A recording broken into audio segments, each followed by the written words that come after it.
Hello friends, and welcome to the Hanged Man in the Moon. If this is your first time here, welcome. Thank you for coming. I'm pleased to meet you. If you've been here before, thank you for returning. I'm truly honored. Friends, if you are a returning visitor, you probably already know that this is the second video in my series within a series. Kind of like a play within a play. Now, this series within a series is within the larger framework of my deep dive into the Thoth system, my year-long series.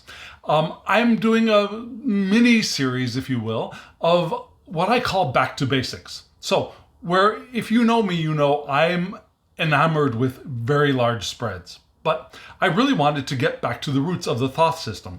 And for me, and hopefully for you, I hope that you're also interested in this, focusing on a fewer number of cards is going to help us gain some focus and perhaps depth into what we're looking at. So that's what I'm doing. This is the second video, as I said. And if you recall from last week, hopefully you've seen last week's video. Last week was focused a lot on the element of air. We had a lot of air cards in the smallish spread from last week. Now, I'm not using that many cards. 3 tarot cards and 2 oracle cards as either a reiteration or a message of advice.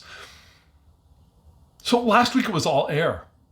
This week it seems to be on all one other element, which is tricky. It could be deceptively simple, or it could be more complex than I really realize yet, and I probably won't know which way it is going until we actually start reading this together. So friends, I have the spread already laid out. If you're ready to dive in with me, here we go. I'll show you the spread first, and I will describe the spread, and then we'll look at the parts, and we'll be done. Are you ready to dive in with me? Here we go.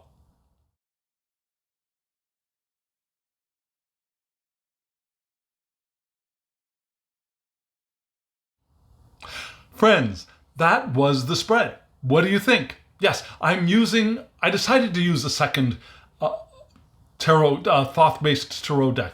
I had the Surface Paradise last time, and this time I decided to pull out my Ashira tarot, which is also very strongly Thoth-based. And when I say Thoth-based, you probably should already know that I mean the deck that was created by Lady Frida Harris and Harris-Crowley, which we call the Thoth deck. There are other decks which are also Thoth decks, but they are in the Egyptian line of the Egyptian tarots. And that's an entirely separate conversation and a separate, I believe, a different system of reading and a different system of cards within the larger system of tarot. But we're talking about the Harris-Crowley Thoth and its reiterations. And this is one of the reiterations. It's a beautiful deck. The cardstock is fabulous to shuffle. The artwork is different from Lady Frida Harris's art, but it's still very closely aligned to the Thoth system, and I love this deck very, very much. So, you saw 3 cards, right? Well, actually you saw 5 cards, 3 on top. They're from the tarot. And those 3 cards are in what we would call a 3-card spread, a positional spread of significance, challenge, advice. And challenge, the way I'm reading challenge, can either be positive or negative. Now, the challenge that we are reaching for, something we are trying to attain, I challenge myself to do this, or a challenge as in something that is an obstacle, something we want to get over or get past or get beyond. Yeah, this situation is a challenge for me, right? Now, there are more positive and negative ways of understanding that, which is why I love the word challenge for a 3-card spread. Significance, the main topic, the main idea of the spread, the challenge, and then the advice. You get that, right? And then below where there were 2 cards from an astrologically based, let me say that again, an astrologically based oracle deck called the Oracle of the Radiant Sun. And those 2 cards will either give us advice or a recapitulation, English. I love the language. A recapitulation of the 3-card spread. And we'll discover what we're looking at as we read it together. So, First, we're going to look at the three cards, the primary three cards of this week, of this spread. I keep saying week. I'm not doing a weekly basis. These are the three cards. Here they are.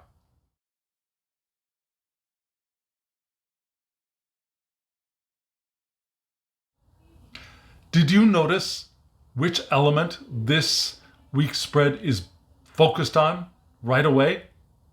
Yeah, we had from left to right the Six of Cups, the Princess of Cups, and the Two of Cups. It's all water. And if you also noticed when you saw the two oracle cards down below, they're both in water signs. And we'll get to that later. So this week's, it's not a week, this spread is very watery. And what does water mean for us? Yeah, what is the significance of the element of water? Last week's spread was air, which is thoughts. It's the way we communicate. It's our vision, our planning, our rational mind. That's all the element of air. The element of water is our emotions. It's our heart. It's also our unconscious. It's the well from which our intuition springs. So it's also intuition. It's also the more romantic kind of art. Some like poetry, although some would argue that poetry is more air, but it's the romantic arts, if you understand what I mean. Yeah, the more passionate arts could be considered wands, but a lot of the times we think of the water suit as the watery, emotive kind of arts. So all of those things combined. Also our spirituality, especially the depth of our spirituality, right? The inner work of our spirituality, as opposed to the heights of spirituality, which could be fire. So all of those things, right? Emotions, unconscious, intuition, deep psychological, below the surface psychology, also our deep spiritual lives are all within the area of water, as well as some forms of art. Yes? So those are what the things that we're thinking about, or we're feeling about, if you will. And we start off with the main card being the Six of Cups. And let me show you this beautiful card. Yeah? Here it is, the Six of Cups. You can see that we have, I think you can see that we have the sun in Scorpio here. Can you see that? Let me double check where that is, where that placement is. Yeah, it's in these two cups right down here, right down there.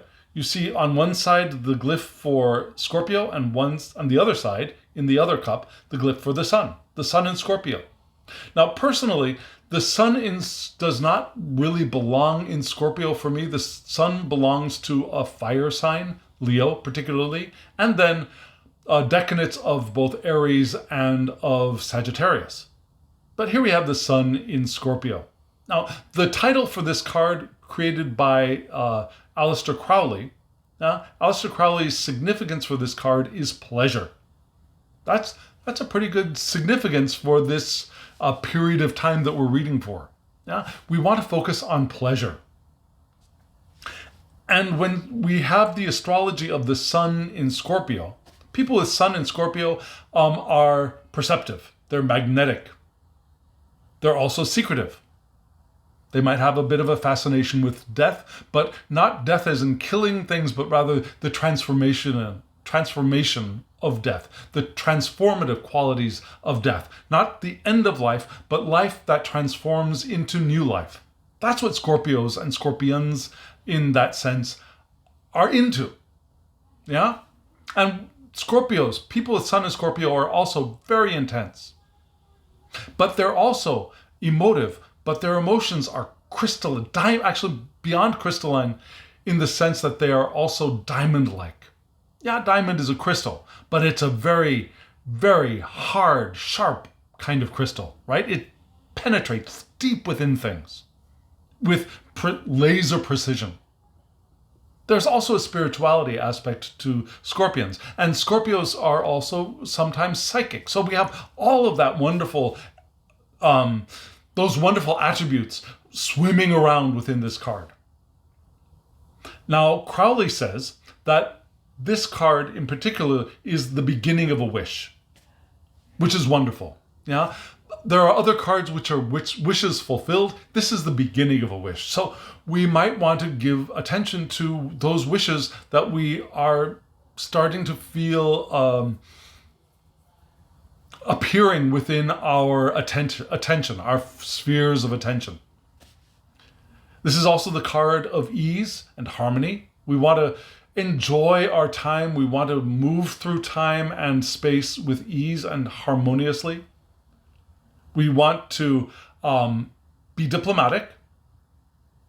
And we want to feel the steady increase of our perhaps emotional lives. An emotional renewal is indicated here.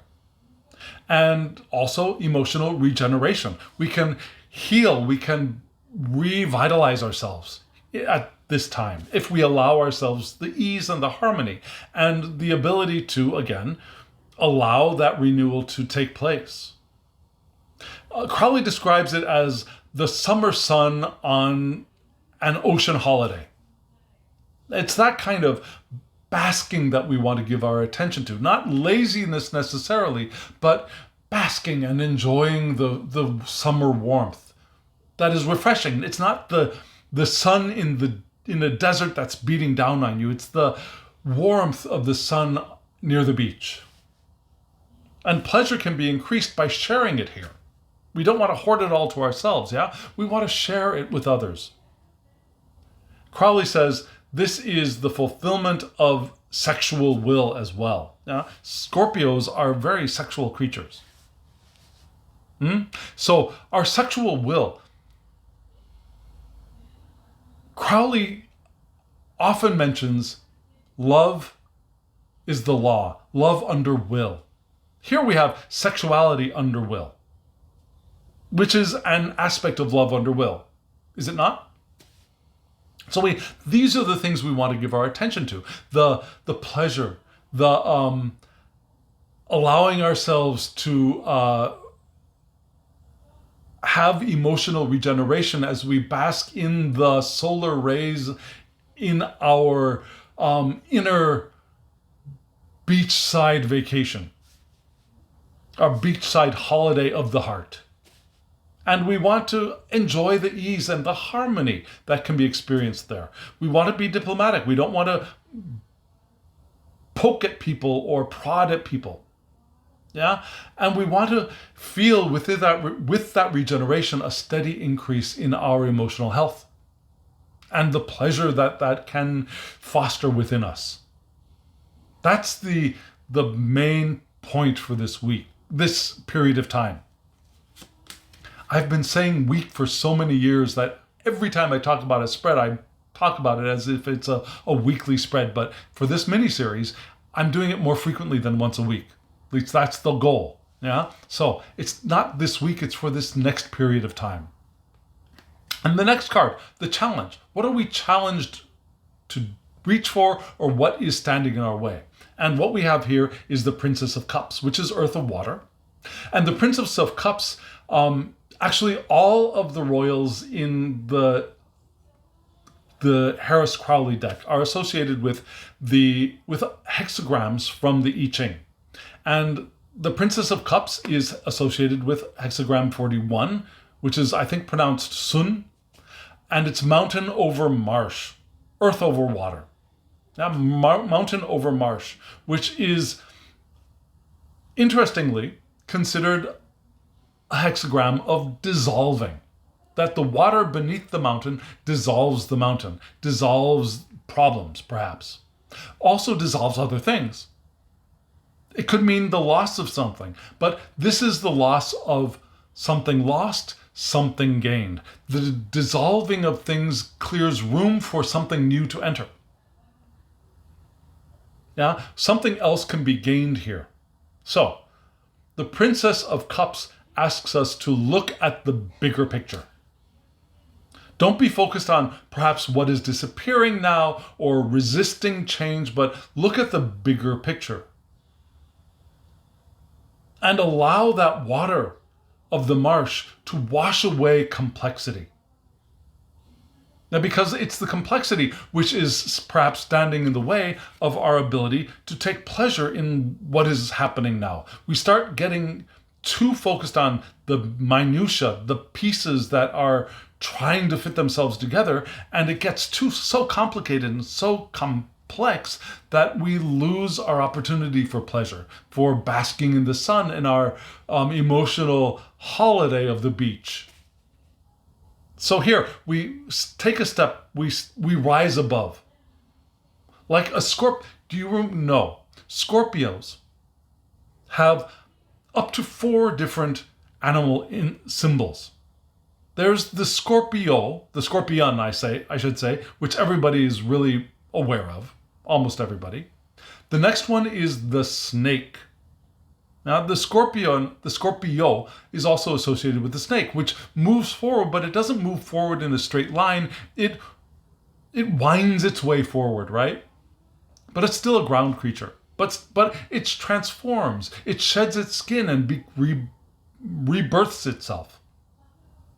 The next stage of evolution for a Scorpio is the eagle, which rises above and sees that big picture associated here. And that 4th one is the phoenix, yeah? Dying in the ashes to be reborn. That is the perfection of Scorpio. Eagle's pretty good. Snake's not so bad.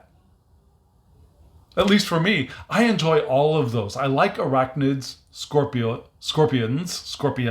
I like snakes. I love eagles, and never met a phoenix, but I hope if I met one, I would be in love with it too. So here, we want to wash away complexity. We want to rise above and get a bigger picture. We want to combine our passions and reduce them to their simplest structure. Remember, complexity is the thing that is going to be the obstacle. Combining things and simplifying things is our challenge, the positive challenge, especially with this card. We want to crystallize our plans. Instead of looking at all the pieces, we want to bring the pieces together and form a crystalline structure of order. And still we want to go with the flow, because we're still in a water suit. Yeah? The Princess of Cups is the eternal putter together of things. She puts things together. She crystallizes. And that's our challenge, to do that. Instead of breaking things apart and analyzing them, we want to put them together, crystallize them, simplify them, wash away the complexity, find the core diamond, which a Scorpio would love, and move forward going with the flow. We don't want to take that diamond and start bashing people over the heads with it either. Now we hold the diamond sutra of our plan, and we move forward as water. Now finding the path. That's our challenge, as we enjoy the pleasure and all of those aspects of the 6 of Cups. So now what is our advice? Our advice is the 2 of Cups. Lovely, lovely image on this card. Very different from the Harris-Crowley deck, but this is lovely.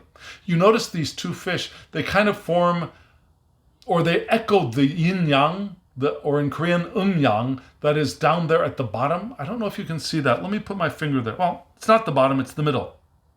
And I assume that you can see that. These 2 fish are kissing right on top of a yin-yang, yang. There. Beautiful card. And we have in this card, Venus in Cancer. So we had Scorpio, and now we have Cancer, another water sign. Now, for me, Venus is not a natural match for Cancer, at least not in the way I like to read astrology with tarot, is, what is it called? It's the decans trine. The decans, trines of decans, and I learn it and I forget the name, and I learn it and I forget the name. But what I'm trying to say is that all of the fire signs are together Each one of the fire signs has houses for itself and the other two fire signs, and then the natural planets for those signs are in those decanates of that house. So, for example, let's move on to water. There are 3 water signs in the zodiac. First one is Cancer, then Scorpio, then Pisces. So, for example, for Cancer, there would be 3 decans. Decans being 10-degree periods of that one house. And the first decan of Cancer would be Cancer. The second decan of Cancer would be Scorpio. And that would mean the planet would be Mars for me, because I do the 7 classical planets. And then the third decan of Cancer would be Pisces. The planet would be Jupiter. Because again, I go with the 7 classical planets, the 7 heavenly lights. And if you want to know what that means, ask me in the comments below. So, for me, the 3 planets for Cancer would be naturally the Moon, then Mars, then Jupiter. But here we have Venus, which is the partner of Mars, I guess, and we could go down that rabbit hole of Venus being the second in the decanate of her partner's place in Cancer, which would be the Scorpio decanate of Cancer, which would be the fixed aspect of cardinal water. She's in that house because that's her partner's house. I'm sorry, that her room of the house, her decanate of the house. So, I hope I didn't completely confuse you. Yeah, houses are more like signs. There are 12 houses in the zodiac. There are 12 signs in the zodiac. And for me, houses and signs line up. Some people tweak them one way or the other. They line up for me. So oftentimes you can think of the house of Cancer and the sign of Cancer being in the same space of the calendar year. But that's going down a rabbit hole that probably we don't need to go down right now. Right now we're focusing on, so now we have Venus in Pisces. In Cancer. I got myself all worked up. Okay, so we have Venus in Cancer, which again, personally, it's like, she's in her partner Mars's decan of the house of Cancer, maybe. But what happens if we do have our planet Venus in the house of Cancer? Well, these people are nurturing. They are protective. Yeah, Cancers tend to be protective of their peeps. And they are self-protective as well. Now, they'll protect their people, they'll protect themselves. They're cautious. But they're also fertile. Yeah, Venus is a very fertile planet. It's a planet of love. It's a planet of unions and joining. So within that protection, there's the joining, the union, the fertility. So the advice is to be perhaps Venus in Cancer. And the title for this card is, maybe you've already suspected, is love. So the advice is love. And perhaps it's with that love that we're going to be able to do the work of the 6 of Cups of pleasure and going with the flow of the Princess of Cups and also crystallizing and unifying and combining aspects that we are giving attention to. We can do all of that. The advice is to do that with love. We are blessed with Venus. And we have another call to harmony.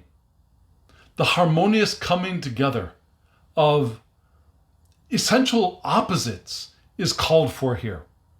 Remember, the Princess of Cups is the putter together of things. Here, we're going so far as bringing opposites or apparent opposites together, male and female. Not necessarily gender, but aspects. We could bring together the hot and the cold. We can bring together the active and the passive. We bring together all apparent opposites to form a more perfect union. And we find harmony and peace in that. Because each one of those opposites is not really separated, is it? They're directions on a spectrum. And as we bring them together in love, we notice that entire spectrum that exists between male and female, between hot and cold, between north and south, between active and passive. That's a whole spectrum. And the union in love is what we are advised to achieve, or to at least move towards. And in order to do that, each may have to sacrifice their own will to move forward. Now remember, we had sex under will. Willpower is called for in this period of time with Scorpio. But we might also be called to sacrifice a little bit in order to move forward, like water. And our original attraction, the reason that we started this all in the first place, could be lost here. So we want to be careful. We want to keep checking in with our why. Why am I doing this? What was the purpose that I started in this direction, on this path? And we want to dive back into unity from which manifestation has arisen.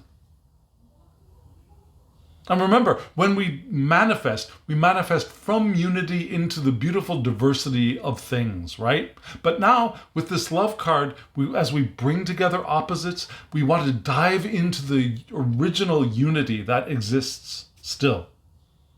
And Crowley says, this is love. Love is the law. Love under will. So here we had love under will, and here we had fulfillment of sexual will. All together. We want to have love under will, but recall that that will that we have may require us to lose a little bit in order to gain it all. And we had a little bit of that losing in order to gain with the Princess of Cups as well. Remember? With that hexagram, 41. So can you understand and bring all of that together? Can you understand how our purpose now for this next period of time is enjoyment, is pleasure? Like the sun on an ocean holiday. Allowing those things which, allowing some things to be lost, for us to have the room for the new to be, or the different to be received, but also so that as we dissolve complexity, the new is received, and that that is still remaining is crystallized. It's brought together. We move from complexity into simplicity, into the diamond essence, without using that diamond as an attack weapon, but rather carrying it like water on our path. And we keep checking in. The advice is to keep checking in with our original purpose, to realize that we're bringing things together which may seem opposite, but we bring them together in love. And we support the potential harmony that is possible at every moment. And we dive back into the unity from which all of this is sprung. And we discover that love, because that love is the law, love under will. We don't lose our willpower. We might lose some things that our will has moved us toward, but we don't lose our will. Our love is still there under will. The will of love, the will of bringing things together, of unifying, for simplicity, for purity, for union. Now, friends, we've got 2 oracle cards to look at, right? Let's take a look at those 2 cards right now.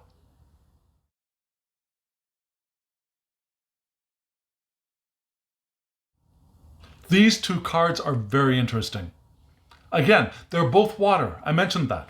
Now, the first card was card number 12. The title is Loss. The astrological association is Saturn in Pisces. Pisces is a water sign, right? And Saturn doesn't naturally belong to Pisces in my way of organizing the astrological wheel of the year. However, the planet shows up in Pisces, and so it shows up in this card. Now, the second card, which we will see in just a moment, was card 8, title Revenge, Mars in Scorpio, another Scorpio. And Mars is the planet for Scorpio. Yeah, Mars is domiciled in Scorpio. So that's a perfect fit.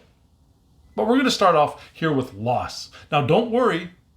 Remember, loss can be a good thing. We were advised to allow loss with the Princess of Cups card, right? With hexagram 41. This card here, I think, reiterates that. Now, on this card, what do we see? We see the raven pecks at a skull. Yeah, it's down there at the bottom. Doesn't look too bright or cheery, does it? But above, we have a couple that are having a carefree evening stroll in front of a grand house. Do you see that at the top? Can you see the couple? They're pretty small here. Yeah, they're very small.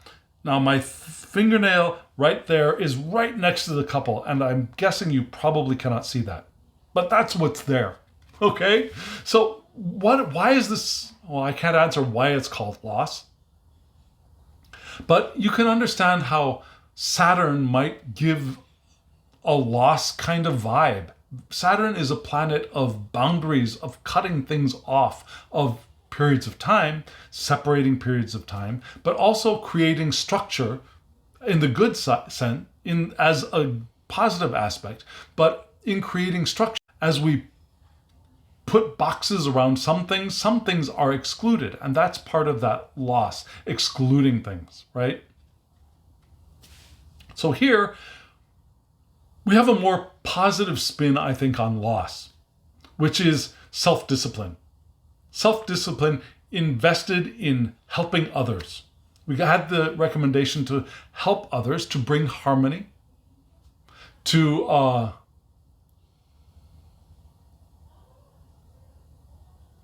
bring harmony, coming together, especially of opposites, but oh, goodness.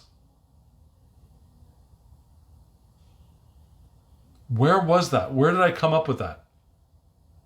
Well, Venus. Yeah, Venus in Cancer, right? We were talking about, oh yes, that's it. So Venus in Cancer. Yeah, nurturing, protecting ourselves, but protecting other people, protecting people we love as well. So here we're helping others as well as protecting them. We also have the idea of strong insight into others' motivations. But we want to be careful, because sometimes when we give so much attention to others and what they are doing and why they're doing it, we lose ourselves. We lose ourselves by losing our attention to ourselves. So here we want to be careful. We don't lose our own identity to the demands of others because we're trying to fulfill those motivations that they have.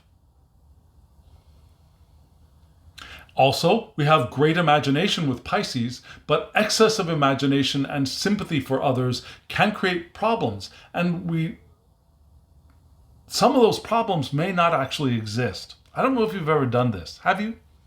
Where you're so concerned about what's happening for other people, you start anticipating problems that haven't even arisen and tried to solve them for them so that they have a more pleasant experience of life. But in that process, we often create stress and problems that don't need to exist because they're not there. At least not yet. And they might not appear. But we're anticipating, so we're creating the problem. Can you see that? We don't want to do that now. We want to study the unconscious and psychology.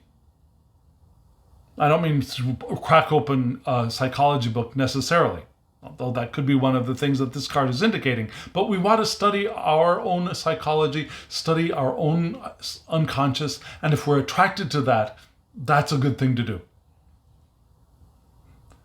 And if there is a loss, we want to be sure that we're clear. Is it a personal loss or is it somebody else's loss? Because again, in this card, we have the potential to stop paying attention to ourselves in favor of diving into what's going on with them. Yeah. So maybe as we dive into other people's motivations and, oh my gosh, and oh, there's loss here, and we start feeling that loss, maybe it's not ours, maybe it's theirs. So what is this first step of advice? It's to have self-discipline when we're helping others. Because we'll have strong insight. And we don't want to lose ourselves to that insight. We want to maintain our own boundaries, if you will, and our own attention to our own personal desires and motivations. We want to be clear. And empathic, which I think is another word that I have not mentioned yet, but this card seems to indicate, right? And we don't want to blow things out of proportion, which I guess sometimes Pisces can. So Saturn says, no, let's not do that. And the next card here is revenge.